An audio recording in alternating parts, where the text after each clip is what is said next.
మహాపరిశుద్ధుడైన మా తండ్రి, ఆశ్చర్యకరుడైన దేవా, పరిశుద్ధాత్మ దేవుడా, నీకే స్తుతి స్తోత్రాలు వేలాది వందనాలు చెల్లిస్తున్నాను.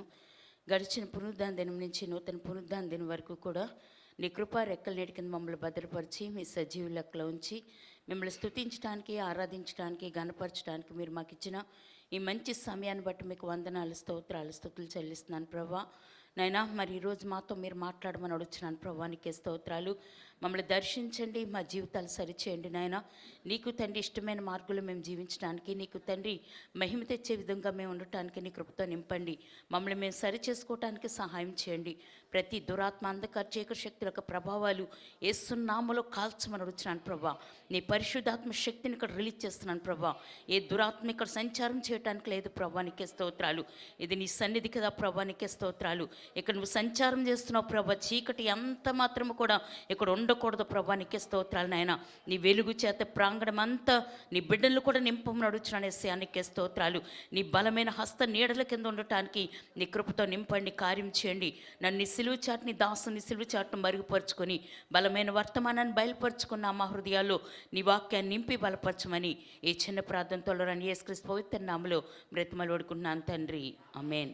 ప్రియమైన దేవుని బిడ్డలారా, దేవుని యొక్క వాక్యాన్ని మనం పరిశీలన చేద్దాము. మరి కీర్తన 3వ అధ్యాయము 3వ వచనాన్ని మనం గమనించినట్లయితే, యెహోవా నీవే నాకు కేడుముగాను, నీవే నాకు అతిశయాస్పదముగాను, నా తల ఎత్తువడవుగాను ఉన్నావు. ప్రియమైన దేవుని బిడ్డలారా, యెహోవా నీవే నాకు కేడుము అంటే ప్రియమైన దేవులారా, ఇక్కడ అంటాడు కీర్తన 84:11 వచనంలో అంటాడు, దేవా నీవే నాకు కేడుము అంటున్నాడు.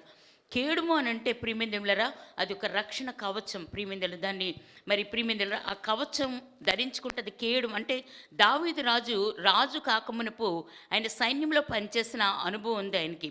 ప్రియమైన అనుభవంలో ఆ కేడాన్ని ధరించుకొని ఆయన యుద్ధానికి వెళతాడు. కేడుమని అంటే ప్రియమైన కవచమని అర్థం. ప్రియమైన షీల్డ్, దేవుడిచ్చే షీల్డ్.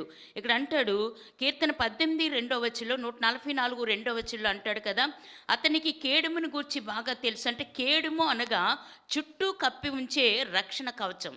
ప్రియమైన అదొక షీల్డ్, దేవుడిచ్చే. ప్రియమైన కేడుము అని అంటే దేవుడిచ్చే షీల్డ్ అండి. ప్రియమైన దేవుని బిడ్డలారా, ఆ షీల్డ్ మనం కప్పుకున్నట్లయితే ఏ సాతాను కూడా మన మీద ప్రియమైన దేవుని బిడ్డలారా దాడి చేసినా దేవుని యొక్క షీల్డ్ మనతో ఉంటుంది, మన చుట్టూ ఉంటుంది కనుక అది ఏమీ చేయలేదు. ప్రియమైన దేవుని బిడ్డలారా అంటాడు కదా, ఆదికాండం 15:1 అబ్రహాముకు దేవుడే కేడుమట. దేవుని బిడ్డలైన ప్రియమైన అబ్రహాముకి దేవుడు కేడుముగా ఉన్నాడు.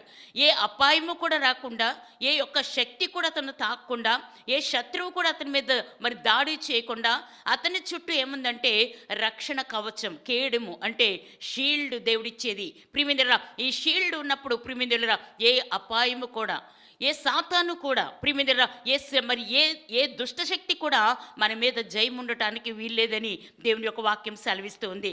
కీర్తన 5:12 వచనంలో అంటాడు కదా, దేవుడు మనల్ని తన దయతో కప్పి ఉంచుతాడు. దేంతో కప్పి ఉంచాడండి? ఆయన యొక్క దయ. ప్రియమైన నువ్వు ఆయన దయలో, ఆయన కృపలో నువ్వు ఉన్నట్లయితే ఈ షీల్డ్ అనేది దేవుడు నీకు నిత్యము కూడా ఉంచుతాడని దేవుని యొక్క వాక్యం సెలవిస్తుంది. ఇది ఎలా ఉంటుందంటే ప్రియమైన పైన క్రింద చుట్టూ కూడా మరియు లోపల కప్పి ఉంచే కవచం. అది పైన క్రింద చుట్టూ కూడా మరి ప్రియమైన దేవుడు లోపల కూడా కప్పి ఉంచే కవచము దేవుడు నీకు అనుగ్రహిస్తాడని దేవుని యొక్క వాక్యం ఇక్కడ తెలియచేయబడతా ఉంది. మరి ద్వితీయోపదేశకాండం 33:29 వచనంలో అంటాడు, క్రింద నుండి సాతాను నుండి వచ్చే శోధనలు, పైనుండి వచ్చే శోధనలు, అంతరంగంలో కలిగే తుఫాను వంటి శోధల నుండి దేవుడు కాపాడతాడట.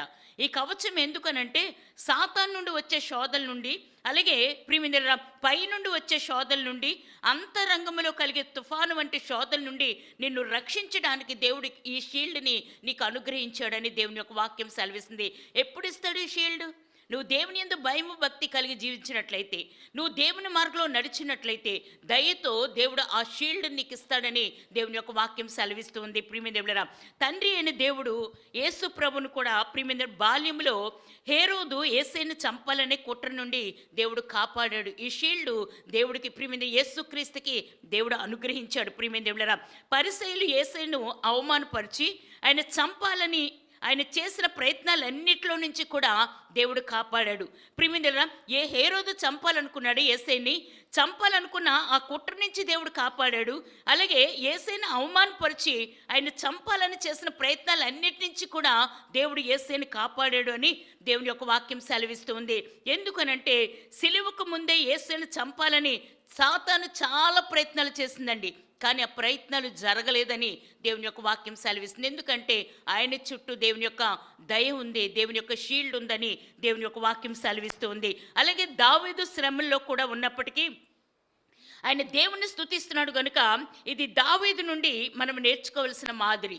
ఎన్నో శ్రమల నుంచి ఆయన అంటాడు, మరణానికి నాకు అడుగు మాత్రమే దూరం ఉందని చెప్తాడు. కానీ మరణం అతని దగ్గరికి రాలేదు. ఎందుకనంటే ఆయన చుట్టూ షీల్డ్ ఉంది గనుక, ఆయన దయతో ఆయన కప్పి ఉంచాడు గనుక, ఆయన చుట్టూ ప్రియమైన దేవుని యొక్క కంచె ఉంది కనుక సాతాను ఏమాత్రం కూడా అతను ఏమీ కూడా చేయలేకపోయింది. అతని శ్రమల్లో దేవుడు అతనికి తోడై ఉన్నాడని దేవుని యొక్క వాక్యం సెలవిస్తుంది. ఈరోజు ప్రియమైన నువ్వు దేవునికి చోటు ఇచ్చినట్లయితే, నువ్వు దేవుని స్తుతించినట్లయితే, ఏ పరిస్థితుల్లో సరే నువ్వు దేవుని మీద అనుకున్నట్లయితే దేవుడు నీకు షీల్డ్ని ఇస్తాడని దేవుని యొక్క వాక్యం ఇక్కడ తెలియచేయబడతా ఉంది. ప్రియమైన దేవులారా, యేసు రక్తమట మనల్ని సాతాను నుండి కాపాడే కవచముగా ఉంది.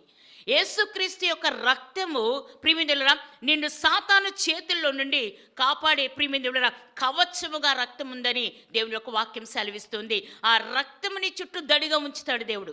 ఏ సాతాను కూడా నీ మీద దాడి చేయకుండా ప్రియమైన ఆ రక్షణ కవచాన్ని దేవుడు నీకు అనుగ్రహిస్తున్నాడని దేవుని యొక్క వాక్యం సెలవిస్తుంది. ప్రియమైన ఎఫెసీయులకు రాసిన పత్రిక 6వ అధ్యాయం 14-16 వచనాల్లో అంటాడు, అంతరంగ పోరాటంలో జయమిచ్చి నిర్మలమైన మనసాక్షితో ప్రభువు ఎదుట మనం నిలబెట్టబడే ఈ కవచాన్ని దేవుడు మనకు అనుగ్రహిస్తున్నాడని దేవుని యొక్క వాక్యం సెలవిస్తూ ఉంది. ప్రభువునందలి విశ్వాసం మనకు ఒక కవచము. దీనితో అపవాది అగ్ని బాణములను మనం ఆర్పివేస్తామని దేవుని యొక్క వాక్యం సెలవిస్తుంది. ప్రియమైన విశ్వాసం మనకట ఒక కవచము. ఎందుకనంటే అపవాది అగ్ని బాణాలని అది ఆర్పివేస్తుందని దేవుని యొక్క వాక్యం సెలవిస్తుంది. నువ్వు విశ్వాసంతో దేవుడు నా చుట్టూ కంచెను ఉంచాడు, నా చుట్టూ షీల్డ్ని దేవుడు ఉంచాడు అని నువ్వు విశ్వాసంతో ప్రియమైన దేవుడా నువ్వు నమ్మినట్లయితే దేవుడు సాతాను యొక్క అగ్ని బాణలన్నీ ఆర్పివేస్తాడని దేవుని యొక్క వాక్యం సెలవిస్తుంది. నేను దుఃఖంలో ఉన్నప్పటికీ నా తలను నువ్వు పైకి ఎత్తుతావు, ఆనందముతో మరియు కృతజ్ఞతతో నా తలను పైకి ఎత్తి ఉన్నావని దేవుని యొక్క వాక్యం సెలవిస్తుంది. ప్రియమైన నేను దుఃఖంలో ఉన్నప్పటికీ, చాలామంది దుఃఖంలో ఉంటారు, అవమానాలు పడతారు, శ్రమలు అనుభవిస్తారు. ప్రియమైన అనేక మంది నిందలు వేస్తారు. ప్రియమైన అప్పుడు మన తల మనం దించుకున్నట్లుగా మనం ఉంటాం. ప్రియమైన అయినప్పటికీ కూడా నువ్వు దేవుని యందు కృతజ్ఞతతో ఉంటే దేవుడు అంటున్నాడు కదా, నా తలను నువ్వు పైకెత్తేవాడు, నీ తలను దేవుడు పైకెత్తేవాడుగా ఉన్నాడని దేవుని యొక్క వాక్యం సెలవిస్తుంది. కీర్తన 44:25 వచనంలో అంటాడు, నేలకు కృంగిన మన ప్రాణమును లేవనెత్తువాడు ఆయనే, నా శత్రువులు నన్ను పడగొట్టినా నీవు నన్ను పునరుద్ధరించి లేపుతావు అంటూ దావీదు దేవుని మీద తన విశ్వాసాన్ని వ్యక్తపరుస్తూ ఉన్నాడు. నేను నేలకు కృంగిన నా ప్రాణమును, ప్రియమైన నేలకు కృంగిపోయిన మన ప్రాణాన్ని లేవనెత్తేవాడు ఆయనే. ప్రియమైన నా శత్రువులు నన్ను పడగొట్టిన అనేక సార్లు మన ప్రాణం కృంగిపోయిన స్థితిలోకి వెళ్ళిపోద్ది. ప్రియమైన దేవుని బిడ్డలారా, అనేకమైన మాటల వల్ల, అనేకమైన అవమానమైన కార్యాల వల్ల మన తల ఏమైపోద్దండి, కిందకి దిగిపోయిన స్థితిలోకి వెళ్ళిపోద్ది. కానీ దేవుడు అంటున్నాడు, నీ కృంగిన సమయంలో నేను నీ తలను లేవనెత్తేవాడిగా ఉన్నానని దేవుడు వాక్యం సెలవిస్తూ ఉంది. అలాగే నీ శత్రువులు నేను పడగొట్టినా నీవు ప్రియమైన నన్ను ఏం చేస్తావంటే నువ్వు తిరిగి లేపుతావని దేవుని యొక్క వాక్యం సెలవిస్తూ ఉంది. ప్రియమైన దేవుని మీద మన విశ్వాసం ఉంచినట్లయితే నువ్వు ఏ స్థితిలో ఉన్నా కూడా నీ తలను దేవుడు పైకెత్తేవాడిగా ఉన్నాడని దేవుని యొక్క వాక్యం ఇక్కడ తెలియచేయబడతా ఉంది. దావీదు గొర్రెలు కాపరి ఉండగా దేవుడు అతన్నట రాజుని చేసి అతని తలను పైకెత్తాడని దేవుని యొక్క వాక్యం సెలవిస్తుంది. సాతాన్ని తన రాజుగా చేయకుండా అనేకమైన ప్రయత్నాలు అది చేసిందండి. సౌలు కూడా ఇతను చంపేయాలని ప్రియమైన అనేక సార్లు అనేక రీతిలుగా ప్రయత్నించినప్పుడు దావీదు కొండల్లోకి గుహల్లోకి మరి ఆయన ఎక్కడికో పారిపోయి, కానీ ఆయన ఎక్కడ ప్రార్థన చేశాడంటే దేవుని దగ్గర తన తలను దించుకునే పరిస్థితిలోకి, అవమానకరమైన స్థితిలోకి ఆయన వెళ్ళిపోయినప్పటికీ కూడా ప్రియమైన దేవులరా దేవుడట అతనికి తోడుగా ఉన్నాడని దేవుని యొక్క వాక్యం సెలవిస్తుంది. ఎందుకనంటే దావీదు దేవుని మీద ఆనుకున్నాడు, దేవుని దగ్గర ప్రార్థన చేశాడు. ఆయన ఎక్కడికి వెళ్ళినా కూడా ఏ శ్రమలో ఉన్నప్పటికీ కూడా ఆయన దేవుని దగ్గర ప్రార్థన చేశాడు కనుక దేవుడు అంటున్నాడు కదా, అతన్ని రాజుగా చేసేట అతని తలను పైకెత్తాడు అని దేవుని యొక్క వాక్యం సెలవిస్తుంది. ప్రియమైన దేవులరా తనకు విరోధముగా లేచిన సౌలు వంటి వారిని అణిచివేసి అతని తలను పైకెత్తాడు, అతని శత్రువులను ఓడించి అతను తలను పైకెత్తాడని దేవుని యొక్క వాక్యం సెలవిస్తుంది. ఈరోజు ఏ శత్రువు నీ మీద దాడి చేస్తుందో, ఏ సాతాను నీ మీద దాడి చేస్తుందో ప్రియమైన దేవులరా, నిన్ను ఎవరైతే అవమానపరుస్తున్నారో, నువ్వు ఏ పరిస్థితులు గుండా వెళుతున్నావో, నీ తలను దించుకోవాల్సిన పరిస్థితి నీకు ఒకవేళ వచ్చిందేమో, కానీ దేవుని మీద నువ్వు ఆనుకున్నట్లయితే ఏ పరిస్థితుల్లో అయినా సరే నీ దేవుడు నీ తలను పైకెత్తేవాడిగానే ఉన్నాడు. హల్లెలూయా, హల్లెలూయా. అలాగే అబషాలోము తిరుగుబాటు చేస్తే అబషాలోమును హతమార్చి మరలా దావీదునట సింహాసనమై కూర్చోబెట్టి ఆయన తలను పైకెత్తాడని దేవుని యొక్క వాక్యం సెలవిస్తుంది. ప్రియమైన దేవులారా అబషాలోము తన తండ్రి మీద కుట్ర చేసి తండ్రిని చంపాలని చాలా ప్రయత్నాలు చేశాడు. ఆయన ప్రియమైన తల మీద గుడ్డ కప్పుకొని కాళ్ళకు చెప్పులు లేకుండా కుటుంబాన్ని తీసుకొని ఆయన ఏడుస్తూ కూడా అరణ్యంలోకి ప్రయాణం చేస్తూ ఏడుస్తూ ఉన్నాడు. అటువంటి ప్రియమైన దావీదును దేవుడు బలపరిచి ప్రియమైన అబషాలోముని హతము చేసి దావీదు యొక్క తలను పైకెత్తాడని దేవుని యొక్క వాక్యం సెలవిస్తుంది. ఈరోజు నీ తలను కూడా పైకెత్తే దేవుడు నీ దేవుడు. ఏ శ్రమలో ఉన్నావో, ఏ ఇబ్బందులో ఉన్నావో, ఏ ఇరుకులో ఉన్నావో, ఏ సాతాను నీ మీద దాడి చేస్తుందో, అపవాది నీ మీద దాడి చేస్తుందో, ఎవరైతే నిన్ను అవమానపరుస్తున్నారో ప్రియమైన దాన్ని అంతటి నుంచి కూడా నీ దేవుడు నీ తల పైకెత్తేవాడిగానే ఉన్నాడని దేవుని యొక్క వాక్యం ఇక్కడ తెలియచేయబడతా ఉంది. షిమీ లాంటి వారిని కూడా దేవుడు సిగ్గుపరిచాడు. ఈ షిమీ అన్నవాడు దావీదు పరిగెడుతూ ఉంటే ప్రియమైన నువ్వు కుక్క లాంటి వాడు అని ప్రియమైన దావీదుని ఒక రాజుని ఒక షిమి ఆయన ప్రియమైన ఆయన ఏం చేస్తున్నాడంటే రాళ్ళు విసురుతూ అతని మీద అవమానకరమైన మాటలు మాట్లాడుతూ ఉన్నాడు. అయినా దావీదు ఏ మాట కూడా మాట్లాడలేదు. ఎవరికి అప్పచెప్పాడంటే దేవునికి అప్పచెప్పాడు. ప్రియమైన దేవుడికి అప్పచెప్తే షిమీ లాంటి వారిని సిగ్గుపరిచి దావీదు తలను దేవుడు పైకెత్తాడని దేవుని యొక్క వాక్యం సెలవిస్తుంది. నువ్వు ఈరోజు ఏ పరిస్థితుల్లో ఉన్నా, నాకేంటి శ్రమ, నాకేంటి దుఃఖము, నాకేంటి ఈ భయంకరమైన పరిస్థితి అని నువ్వు అనుకుంటున్నావేమో, నన్ను ఇంతమంది అవమానపరుస్తున్నారు, ఏంటి నా స్థితి అని నువ్వు అనుకుంటున్నావేమో, కానీ దాన్ని అంతటి నుంచి కూడా తన బిడ్డల్ని ఆయన పైకెత్తేవాడిగా ఉన్నాడు, వారి తలను పైకెత్తేవాడిగా ఆయన ఉన్నాడు అని దేవుని యొక్క వాక్యం ఇక్కడ తెలియచేయబడతా ఉంది. 1 పేతురు 5:6 అంటాడు కదా, మళ్ళీ దేవుడు హెచ్చరించే సమయం ఒకటి ఉన్నదని మనం ఎప్పుడు కూడా మర్చిపోకూడదు. ప్రియమైన మళ్ళీ దేవుడు హెచ్చించే సమయము, నిన్ను పైకెత్తే సమయం ఒక రోజు ఉంది. ప్రియమైన ఏంటి నాకు ఈ స్థితి అని నువ్వు అనుకుంటున్నావు, నేను పడిపోయాను, నా పరిస్థితి ఎంతేనా, నాకేమాత్రం కూడా ఆశీర్వాదం లేదా అని నువ్వు అనుకుంటున్నావేమో, కానీ దేవుడు అంటున్నాడు కదా, మళ్ళీ దేవుడు హెచ్చించే సమయము ఒకటి ఉన్నదని మనం ఎప్పుడు కూడా మర్చిపోకూడదు. నేను ఆ స్థితి నుంచి ప్రియమైన ఇప్పుడు ఏ స్థితిలో ఉన్నావో ఆ స్థితి నుంచి నీ తల పైకెత్తేవాడుగానే ఆయన ఉన్నాడు అని, నిన్ను హెచ్చించే సమయం ఒకటి ఉన్నదని నువ్వు ఎప్పుడూ కూడా మర్చిపోకూడదు. ప్రియమైన చాలాసార్లు చాలామంది వేదన చెందుతూ ఉంటారు. ఏంటి నాకు ఉద్యోగం లేదు, నాకు వివాహం కావటం లేదు, నా పరిస్థితి ఏంటి, నేను అప్పులో కూరుకుపోయాను, నేను ఈ పరిస్థితుల్లో నేను అవమానకరంగా ఉన్నాను, అనేక మందికి హేళనగా ఉన్నాను, నన్ను ఎంతోమంది అవమానపరుస్తూ ఉన్నారు, నా పరిస్థితి ఏంటి, ఇక నా పరిస్థితిలో ఏమాత్రం కూడా ఆశీర్వాదం లేదు అని నువ్వు అనుకుంటున్నావా? లేదు, హెచ్చించే ఒక టైం ఉందని దేవుని యొక్క వాక్యం సెలవిస్తుంది. దేవుడు మనల్ని ప్రియమైన హెచ్చించే సమయం ఒకటి ఉన్నదని మనం ఎప్పుడు కూడా మర్చిపోకూడదని దేవుని యొక్క వాక్యం సెలవిస్తూ ఉంది. తన పూర్వపు గౌరవాన్ని దేవుడు దావీదుకి ఇచ్చాడు. ప్రియమైన దేవుని బిడ్డలారా ఆ గౌరవాన్ని పోగొట్టుకున్నాడు. షిమీ లాంటి వారు ఎంతోమంది అతని మీద నిందలు వేశారు. తన సొంత కుమారుడే అతను తరిమాడు. ప్రియమైన అతను చంపేయాలనుకున్నాడు, అతని రాజ్యాన్ని అతని చేతుల్లోంచి తీసుకోవాలనుకున్నాడు.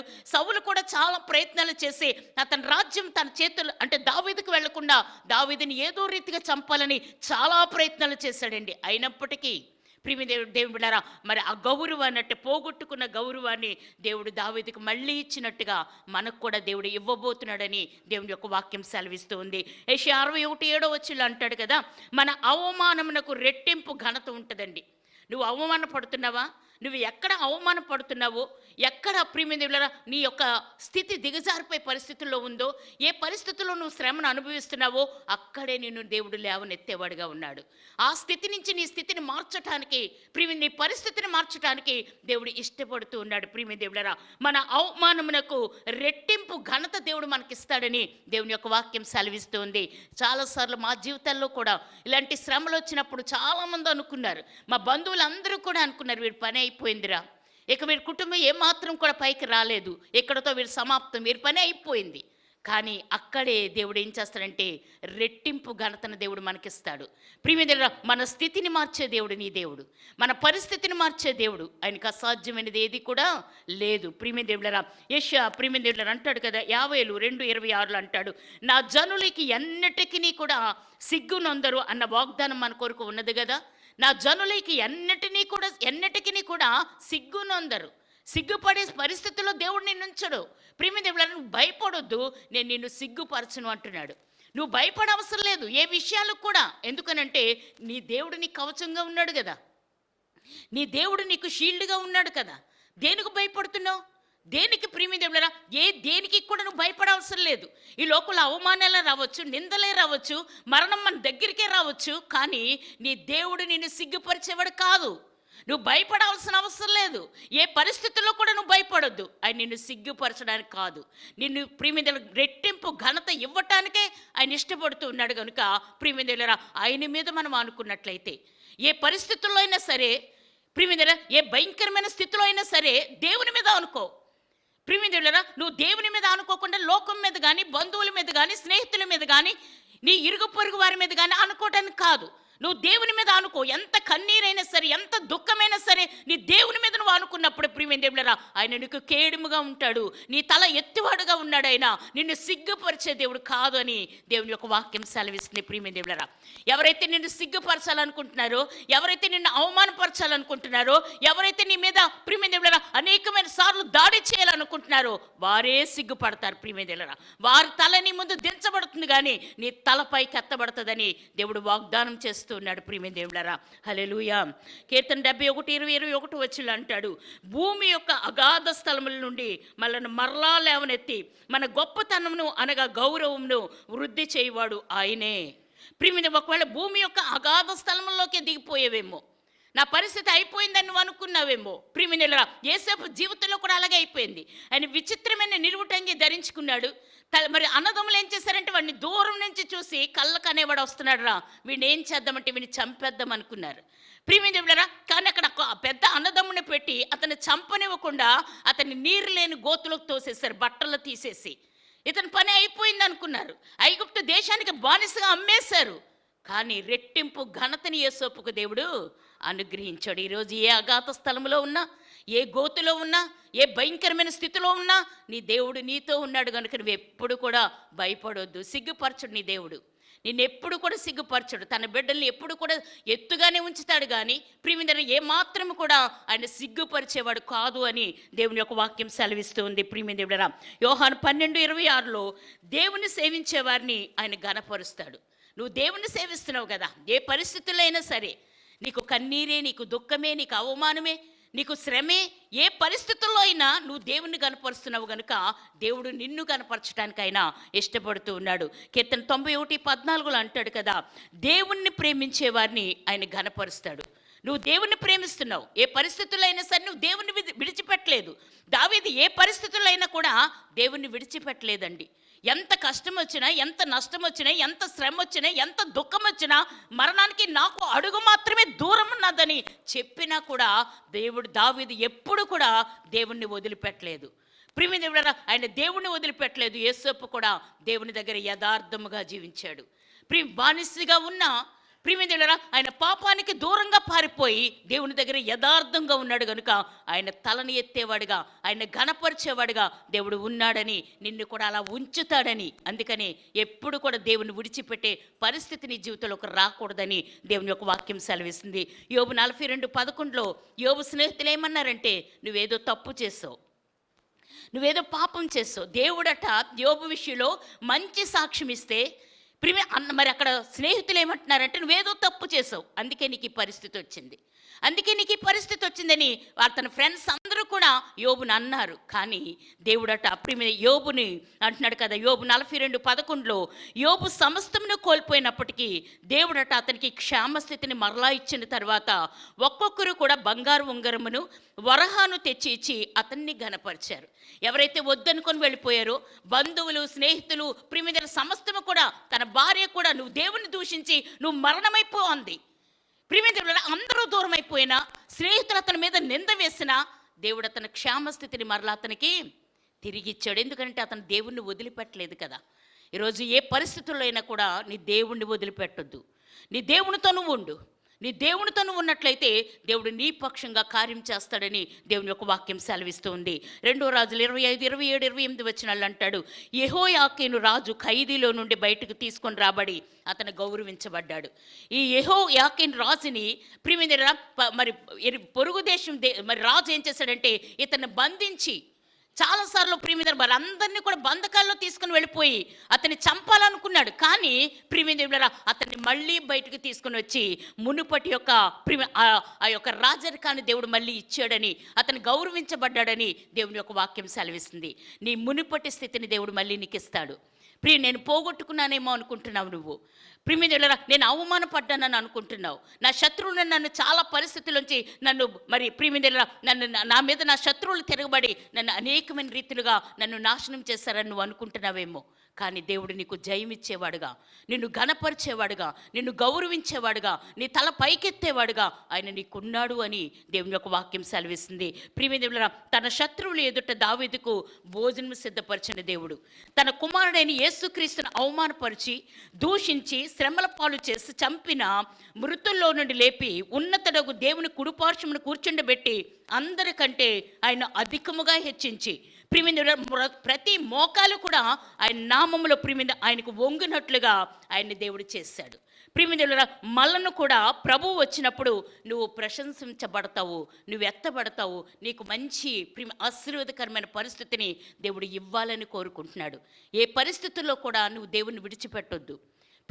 ఏ పరిస్థితుల్లో కూడా మరణమే నీకు దగ్గరొచ్చినా, ఏ గోతులో ఏ అగాధంలో నువ్వు ఉన్నా, ఏ శ్రమల నీ మీదకి వచ్చినా, శత్రువు నీ మీద దాడి చేయాలనుకుంటున్నా, ఏ పరిస్థితుల్లో కూడా నీ దేవుని నువ్వు ఎప్పుడు కూడా వదిలిపెట్టొద్దు. ఎందుకనంటే హెచ్చించేవాడు ఆయనే, నీ తల ఎత్తేవాడు ఆయనే, నీకు కాపుదలు ఇచ్చేవాడు ఆయనే.